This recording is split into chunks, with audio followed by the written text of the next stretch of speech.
the community enjoyed you. So in 1959, my dad comes home and my mom, after going to Kansas City, and said, "Bill, we're going to move to Kansas City. And you're going to go to Shawnee's, New York." And Shawnee's niece was only 1 year old, and that was a great experience because I found out there, I went from a town of 2,500 to a high school of 2,500. So now I'm playing 3 and 2. 3 and 2 is on 87th and Grant. The baseball was called Center Field. It was a cool field. You know, it was kind of enclosed. And we'd go over there in the summertime and play Indian ball, which means you can't hit anything on the right side of second base. It's why we're all pole hitters. And we were in high school trying to teach them to go the other way. So, that field, and then behind that field where the apartments are located now, 3 and 2, 2 or 3 more fields back there. And talking about how baseball can humble you, opening day on that field, John Dickerson, he was Jeff Chalk. And they dedicated the field. Okay, my second or third at that, I hit a home run. They stopped the game, brought the game ball, had me come to home plate, and presented me the game ball. We go to the 7th inning, okay? Game is stopped. Umpire comes over, I put the ball in my first baseman. Umpire comes over and said, "Hey, bud, who's the guy in the dugout that had that ball?" I raised my hand, he said, "Brother, baseball, can I have that ball back?" So that tells you your importance as a human being playing baseball. You know? How did I get to do the passion that I have for baseball? It all started in 1953. I went to the state tournament, basketball tournament. Gerard went to the state basketball tournament and played Cleveland, Kansas. The score, Cleveland beat us 98 to 66. And Gerard held the ball the last 2 minutes so they would not score 100 on us. Cleveland had a guy named John Locke, who ended up playing Big League Baseball. He was a home run hitter for the Washington Senators, who won probably back in that time 10, 15 games a year. You know, they weren't very good. I saw, and unfortunately, the game, Harvard Fieldhouse at K-State had just opened. And there became my problem with K-State. We drove from Gerard, and we got on the campus to go to Harvard Fieldhouse. Then, there were cows walking on the campus at K-State in 1953. I'm going, I can't go to school as cows walking on the campus. Okay? That gave my passion that I wanted to be a coach. And my dad geared me to be a coach because we would listen to the Cardinals. I was a Dodger guy. Harry Carey was the announcer for the Cardinals. I couldn't stand the Cardinals because everybody jarred the Cardinal fans. So we would sit in the living room in the summertime. My dad would feel like, well, all the lights were off because it'd be cooler because we had no air conditioning. We had a fan in the living room. And we listened to Harry Carey. Perry would say that bases are loaded. He'd be all animated about bases are loaded. Stan Musial's coming to the plate. Here comes the pitch. And then we'd go dead silent. Then Harry would go, he popped it up. I'm going, yeah, how great that is. All I could see was the red dot of my dad's cigarette in the living room because it was so dark. His dad thought we would keep the house cooler by having all the lights on. Okay? From that, my dad began to ask me, Bill, what would you do in this situation? Began to be thinking, anticipating what I would do as a coach. So I have a little bit of a dilemma here today because I'm actually kind of talking down there to those guys with baseball uniforms on because I have something that we'd all have in common, and I don't know the general public up here where you are as a coach. Other than, I can't tell you how thrilled I am to be here to speak. Truly, it's not just a comment, truly I'm excited to be here, to look at your faces, working with young people. Jeff asked me to kind of fast forward, and so in my handout, I put in my handout, actually I want to be my dad. I want to be a coach like my dad. Because my dad never said a word to me when I got in the car. Never. We drove off. Gerard didn't have very good baseball, so my dad took me to Cherokee, Kansas. In fact, Gerard didn't have any baseball. He took me to Cherokee, Kansas to play official Little League baseball. So there we go, it'd be about an 11-mile drive back from Gerard, from Cherokee to York.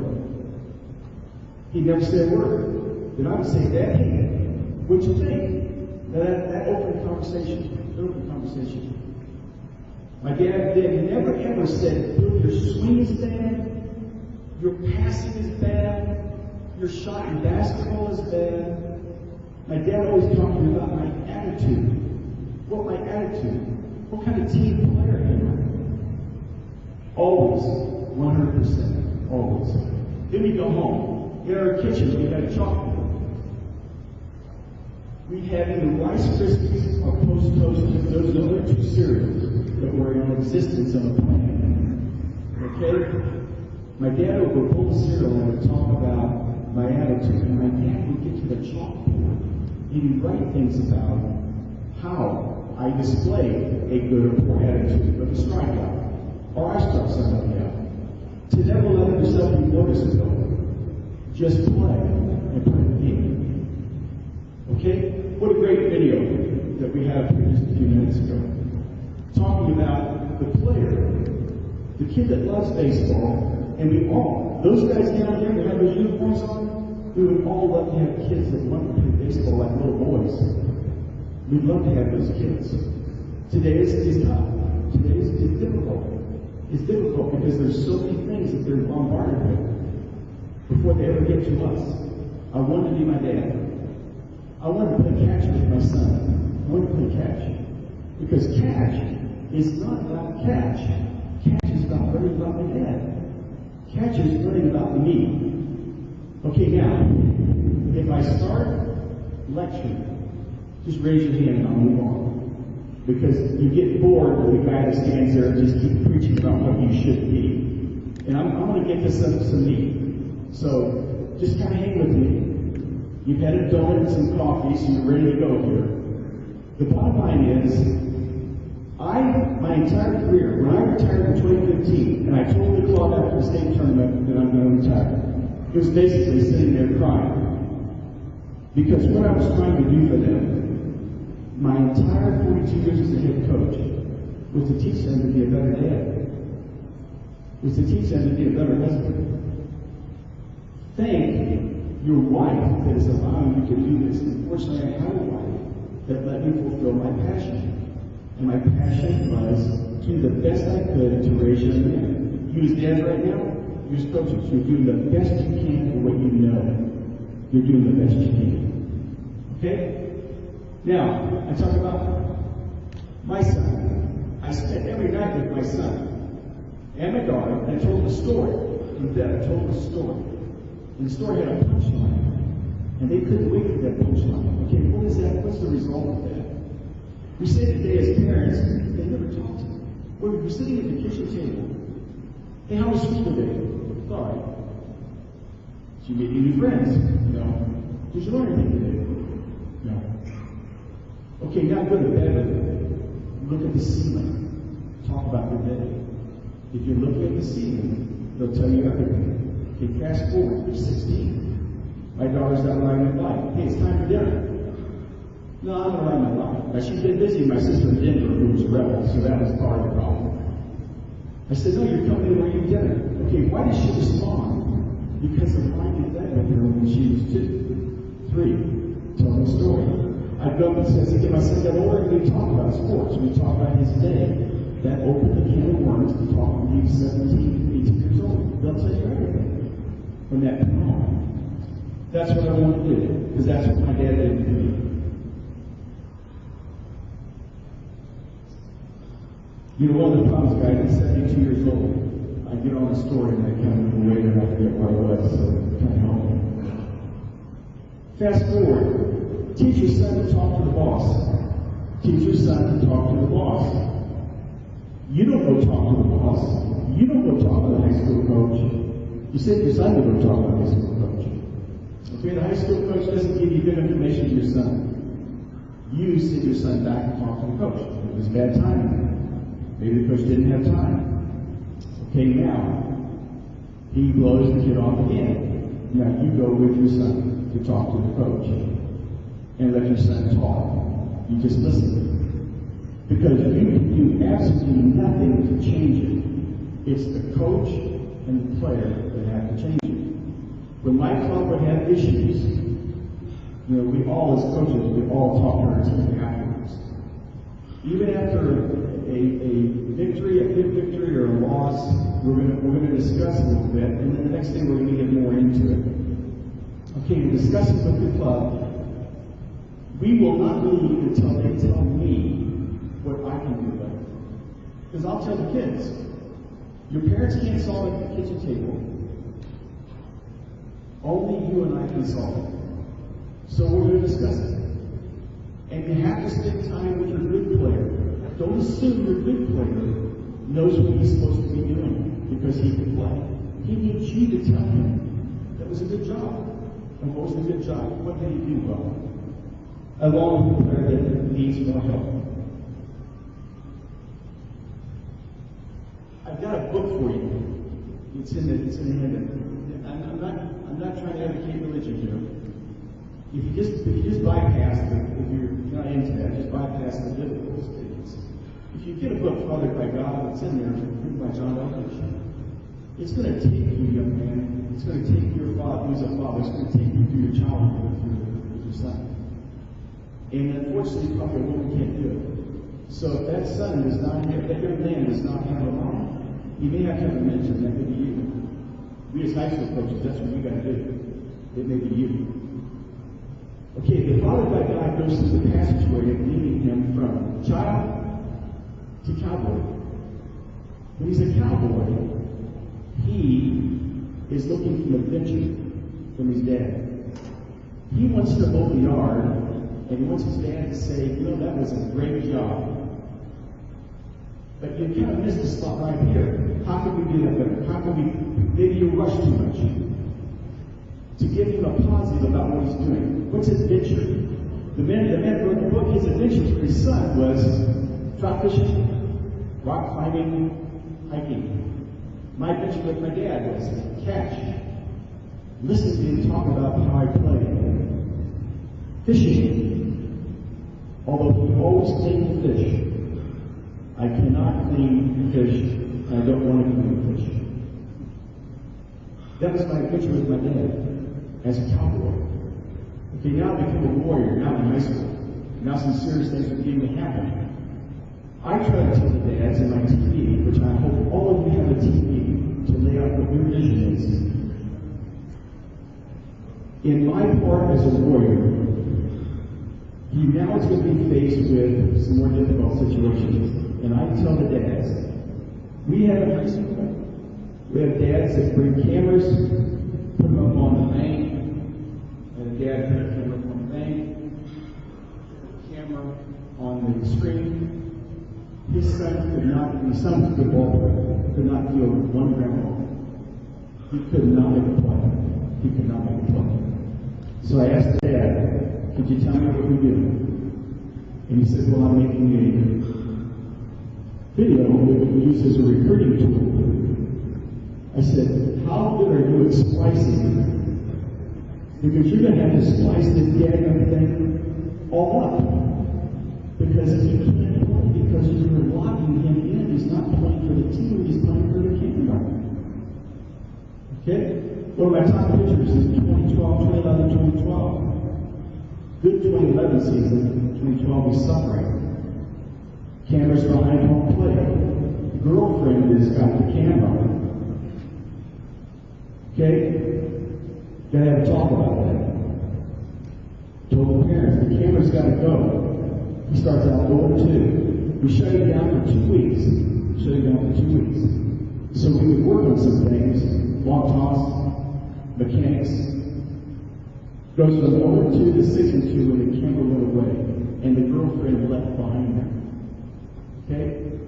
So it goes from there to child, cowboy, warrior.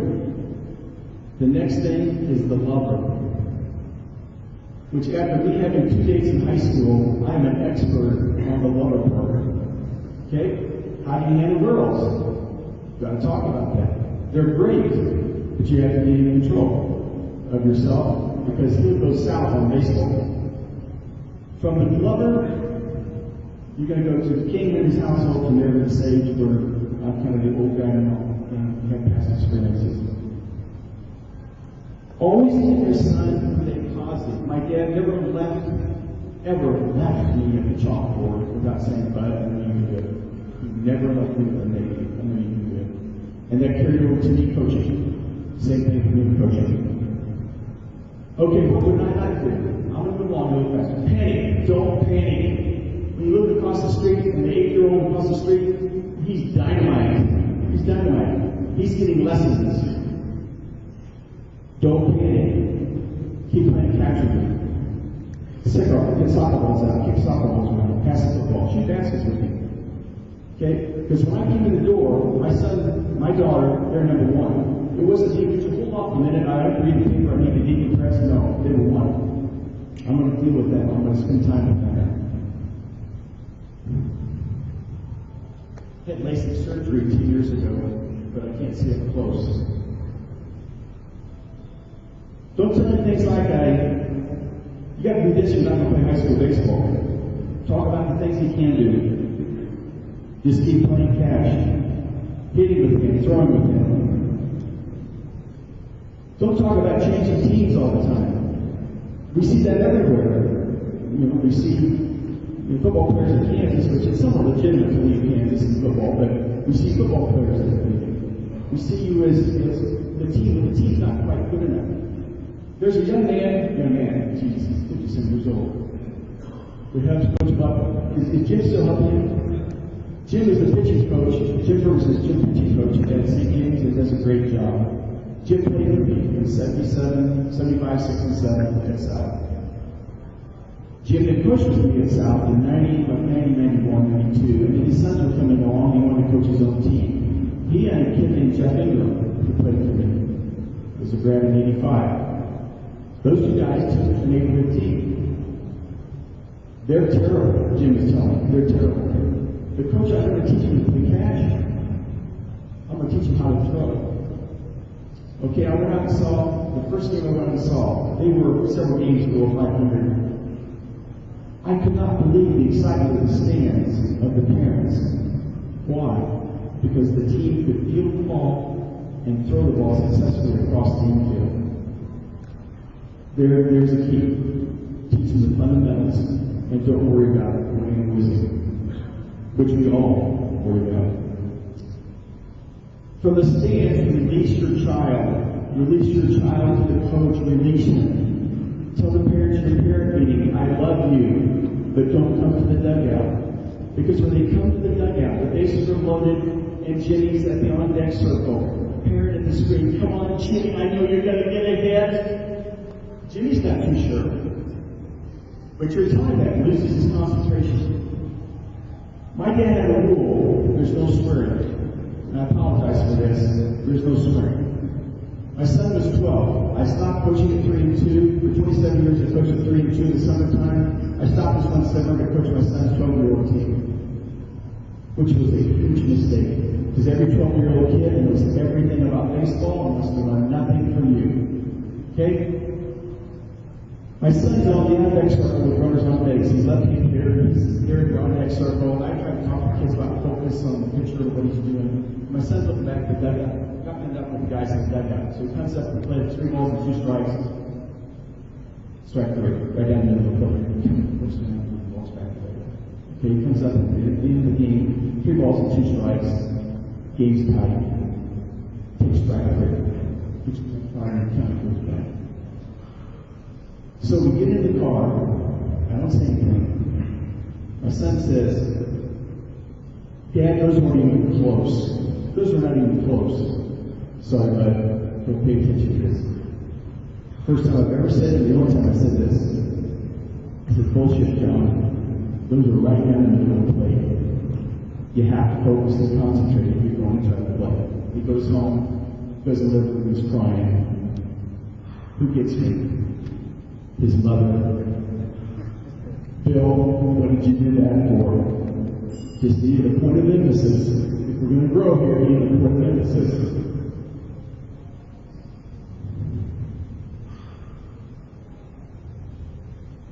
For your son, don't love him when he's 4 for 4.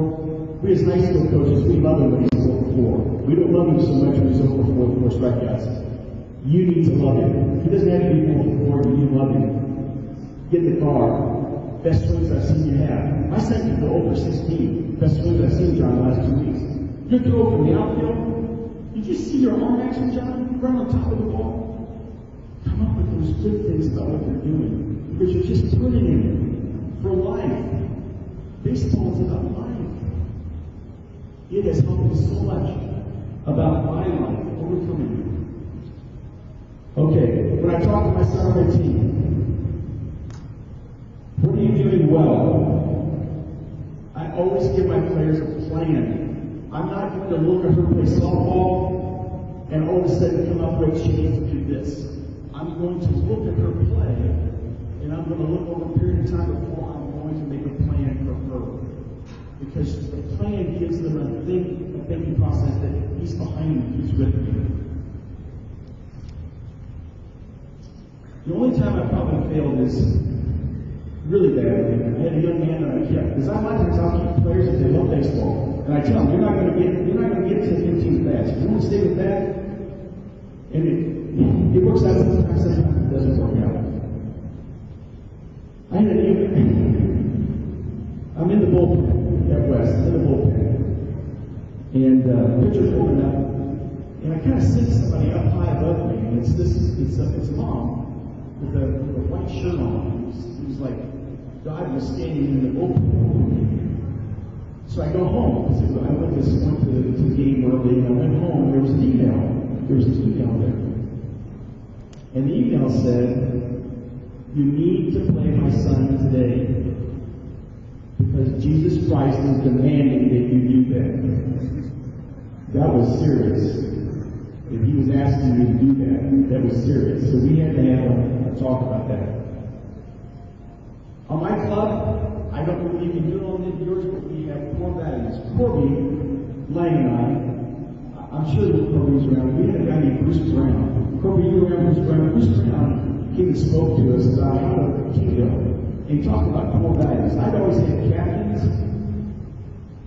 but leadership is so lacking today. I've got to train leaders. I've got to train. You know, and you may not be able to. I don't know about you kids. I don't know how you can do that. But we had core values on our club. Core values, and we selected 4 core leaders. The team did. The core leaders were responsible for practice. They were responsible. That pitcher's not going to first base. That's your job. It's his job as a leader to try to get there. Not yell at him to get there, but just talk to him about he needs to get there. Somebody's not putting the effort out in practice. That you just go up to you and talk to him.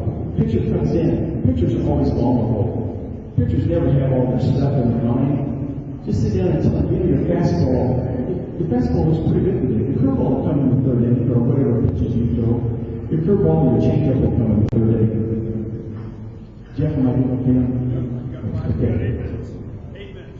Our core values were respect, responsibility, integrity, servitude, leadership, and sportsmanship. Sportsmanship being, not because I said it last, it's important. There's a difference between sportsmanship and gamemanship.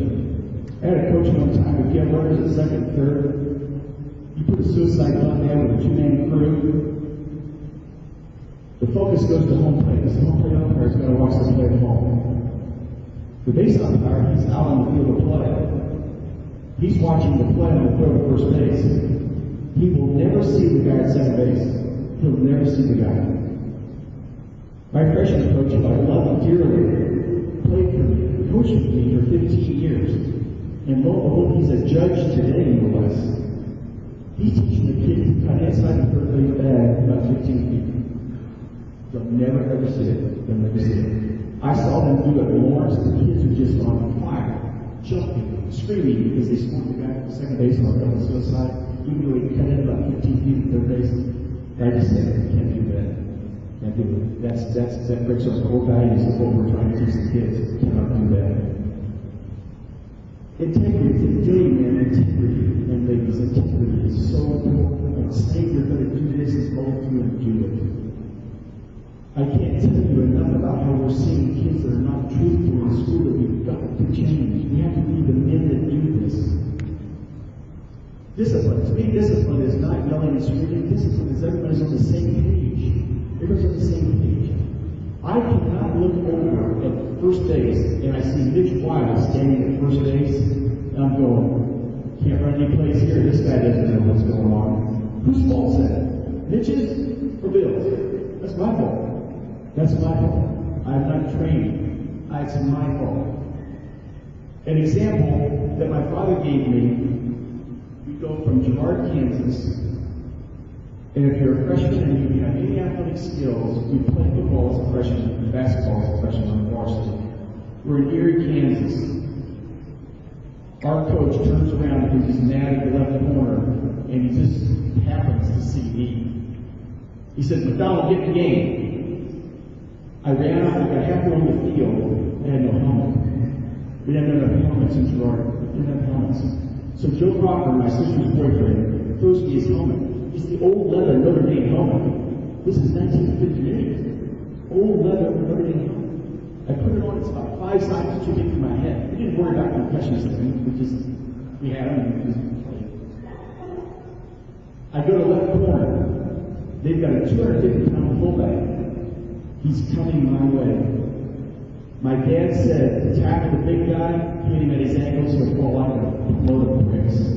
I tried it. It's not always true. Doesn't happen. He ran over me. I'm on my back. I have no light. I can't see anything other than just a little dim light. The helmet's turned all the way around. I'm looking for the ear hole. But I don't know about this game. I run the other end of it. I run the other end. They're on the exact same play.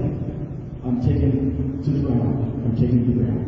Okay, so I played a little freshman football in varsity at Girard. I come up to Shawnee North. There are 135 players out of football. They're just sophomores. Just sophomores. There's 11 quarterbacks. I'm number 11. I tell my dad, I trudge home down Johnson Drive. I'm carrying my football uniform with me like we used to pack our football uniforms. I'm carrying it down the street. I go home, pop it down. My dad said, "What's the matter, Bill?" I said, "Yeah, I can't get nervous." He said, "Something changed my life. When they walk, you run." What's he telling me? Hustle. Show the coach you want to play. Okay, now, Shawnee North playing Greektown. For God's sakes, we have a fight. There's an all-out fight. 2 guys get kicked out. There's 12 guys, because I had a good JV meeting. There's 12 guys sitting out. 2 guys are kicked out. So there's 10 left. 9 playing. Who didn't play? Little Billy. I'm just sitting on the bench like this. I go home, my dad said, "What's the matter?" "Dad, everybody got to give it to me. Bill, you've not proven to the coach that you deserve to play." So who was it always on? Me. I never knew that my dad didn't like a coach. My dad never said a word about it. Coach, good coach, bad coach. It was up to me to talk to the coach. Discipline. Everybody's on the same page. Confidence. I believe that you can play. I believe you can do your job that you do during the day. I believe you can do that with no confidence if you do the process of what the boss says. And I may have the confidence in that job. If you feel the ground ball that is fundamentally correct, if you're working on your stroke, you have the proper stroke, these guys are going to talk about things today. If you work on that process, you will eventually build that confidence. You just don't have it right now. People say you're not a good worker. You're not a good player. No, you're not right now. But you can get there. In your job, you can get there if you keep working at that process.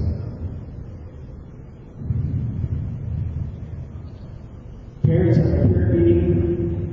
As I said earlier, my job is to protect the player from his parents many times, so he feels confident, it's not talked down. Lead, get in the dirt with the kids. Get in the dirt with them. Play alongside them. Give the players your vision for the team. What is my vision? Show the kids that you're prepared to become. Look like a coach. You know, have something that looks like a coach. Care about them other than being a baseball player. How's school today? What's your toughest subject? Find out something about them other than baseball. Team. When we ask our kids to come to the ballpark, pictures, you know, Corby's team up there, you need to develop your style. What is your style? What do you want to do as a coach with your team? What's your style? Well, Corby's style is hitting. You face Corby's team, you got to be prepared to defend because they're going to hit. Todd Reed's team, you got to be prepared to hit the ball against his team. He's got guys out there that can't really pitch, but they're successful. Same thing with the other coaches down there. There's a style that they have. Mitch's team. When I was the 30 years after China South, we had player after player after player. Things have changed, and these coaches are still doing a marvelous job at the top level that they have. They're doing a marvelous job. I had all three of Mitch's sons. All three of them. All three of them. Great knuckleheads. All three of them. I love to death. I love to death. You know why? Because they would compete. They would compete every practice, every day. And that's what we're here to teach them, about how to compete. So when we come to the ballpark, things are bad. Pitchers in trouble. I try to tell the kids when they come to the park, look at something pleasing, and maybe a tree. I look up in the sky, and I'm looking for my dad to show up. I look for something pleasing that's going to settle them down. My dad taught me to have confidence through preparation, control of my inner self, and concentration on the task at hand. And the last thing I would say to them, kids cannot remember everything we say, but they will always remember how you treated them. They cannot remember what you say. There could be a word or two. When I retired in South, the kids had a gift for me. And there were probably 100 kids. This is something. I said something to the coach. This is something for me to remember and you to remember. There was not one player, not one email, not one player that said one thing about a state championship, a game, a league championship, a regional championship. Every player talked about the relationship that I had with them. Every player. And they're going to do the same thing with you. Same thing with you. Take that kid that's in the dirt. Teaching, and then what I did to develop our style, it was called DICE. It was called DICE. We won the state championship in 75, we lost it in 77, we lost it in 78. I'm saying, I'm not there, something's wrong. We were intimidated in 78. We were intimidated by Wichita South teams. We had a great team. We were losing 6-3. I said, my team will never be intimidated again. So I need to up practice. I need to up what we're doing in practice. And this may not be for you.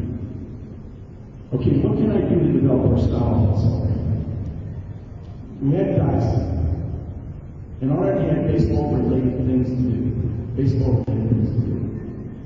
If a player was late to practice, you never worry about it. You roll the dice. I'm going to teach you, and then you're going to be diced. If you're trying to do what I ask you to do, no dice. You don't continue to field the way I want you to ask me. I'm asking you to field. So you have 50 pickups. You know what pickups are? Back and forth. Home run. You have to run a home run. The jag, which is a sliding drill, they did it like that. And a half-mile run. Kids can do a half-mile run. They run 600. Do you know Tim and Todd Parsons in 1978 were the first kids to get this? We had a 7 o'clock practice. They came in and said, Coach, we have demo appointment. No dentist works at 6 o'clock in the morning. They got diced, and it was on. It was on. It created hustle on our team. It created a tempo in our practice that changed how we did things. You now see the black. You roll it, it comes up black, it's rolling again. You roll it, it comes up black, that's double jeopardy. Anything that comes up is double. The jag was awesome.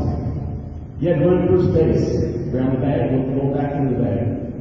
You had to go second slide, public slide. You had to run third public slide, come back, tag up. Ball pop, you run home, touch home, turn around, tell the next guy, there's no next guy, tell the next guy who's going to stand up and slide. You get 2 of these, boys, by the time you get to second base, your nostrils are so flared you can hardly stand. And you know what? The kids love to see somebody else get what? Dice. They all get around, they're all chanting and clapping because Fred got the dice and it wasn't me. It teaches them accountability. They got to do what the coach is asking them to do. It's not a hateful thing at all. Today, I probably end up in court someplace, I don't know. But come up with your style. What do you want? What do you want from your team? And give that vision to them. Give the vision. Man, I can't thank you enough for your service. All the people that are here, of what you give to the kids. It's a great life. People say, well, why did you go into coaching? Because I love kids. I love practice. I love in practice to see the light go off. You can't get it. You can't get it. You can't get it. People use it. That's the greatest gift. Not a baseball game that you're playing against an opponent. It's practice. So I usually say, practice, man. Practice. It's just practice. Practice is the greatest thing you can ever do to get a relationship with the player